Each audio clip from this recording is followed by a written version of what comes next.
Bismillahirrahmanirrahim. Saya mau cerita sedikit tentang kemarin saya pas pulang dari Aceh, kebetulan saya naik pesawat, ke sebelah saya salah seorang pejabat lah. Kemudian mulailah ngobrol. Banyak obrolan tapi saya skip aja ya.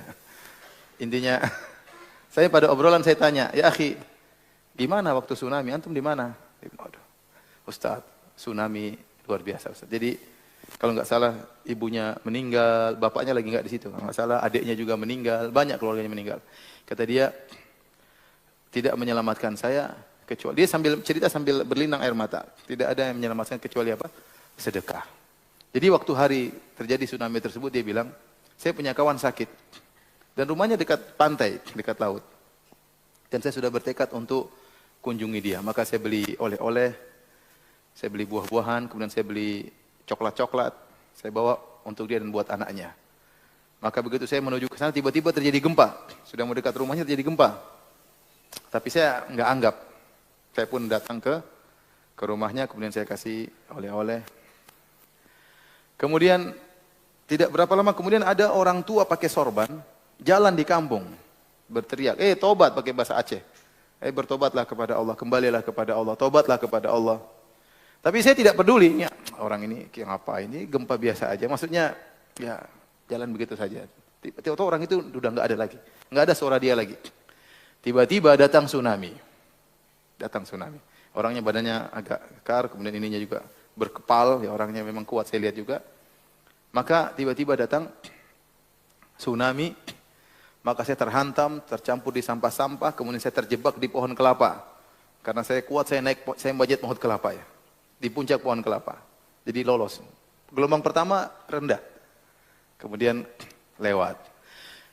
Dasar saya agak nakal, dalam hati saya itu ngomong, mau gempa, memang bisa sampai ke saya gitu. Saya di atas. Dia bilang gitu dalam hati dia. Dia tidak ngomong dari dalam hati aja. Tiba-tiba bunyi. Kata dia bunyi seperti bunyi kerupuk dihancurin. Kayak kerupuk. Ada bunyi gemuruh dia dengar. Dan dia bilang dalam hati saya bilang, sampai di mana sih kamu air? Subhanallah, datang air kedua, akhirnya hantam dia. Sampai atas kelapa dia masuk. Kena dia kemudian masuk ke dalam, di bawah dasar.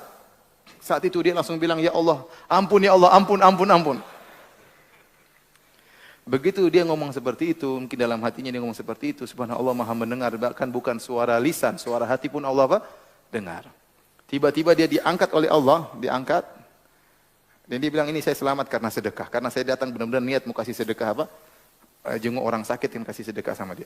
Kemudian saya diangkat, tahu-tahu saya dilemparkan di atas spring bed besar, diterapung di atas air, saya terhantam di atas spring bed tersebut. Di ujung spring bed ada kalajengking, ada lipan, ada ular. Jadi ini spring bed, saya di ujung, kalajengking di ujung situ. Sama-sama pengertian. Jadi kalajengking di situ, ya benar kata dia, "Ustadz, sudah.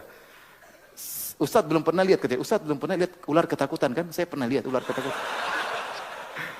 "Ustadz nggak pernah lihat kalajengking ketakutan. Saya lihat kalajengking ketakutan." Mereka diam, sudah pasrah.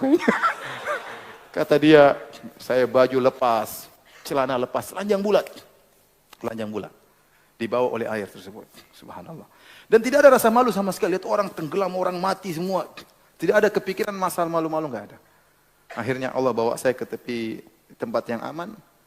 Kemudian saya pergi, kalajengking lain juga nggak tahu bagaimana. Ya mungkin dia bingung kan, lihat orang telanjang juga bingung. Saya nggak ngomong gitu, saya diam aja. Intinya subhanallah, kata dia, itulah Allah maha mendengar ya. Allah tahu apa yang kita lakukan. Allah memberi balasan di saat-saat kita lagi membutuhkan. Kalau tidak ada yang bisa menolong kita, kita terjebak dalam kesulitan, ada Allah Subhanahu wa taala. Hal seperti ini membuat kita cinta kepada Allah Subhanahu. Ingat tentang nikmat-nikmat yang Allah berikan kepada kita. Saya bilang, "Ya akhi, ente beruntung akhi, ente diberi pelajaran oleh Allah yang jarang orang dapatkan pelajaran seperti itu." Ya, dan itu dia ingat terus.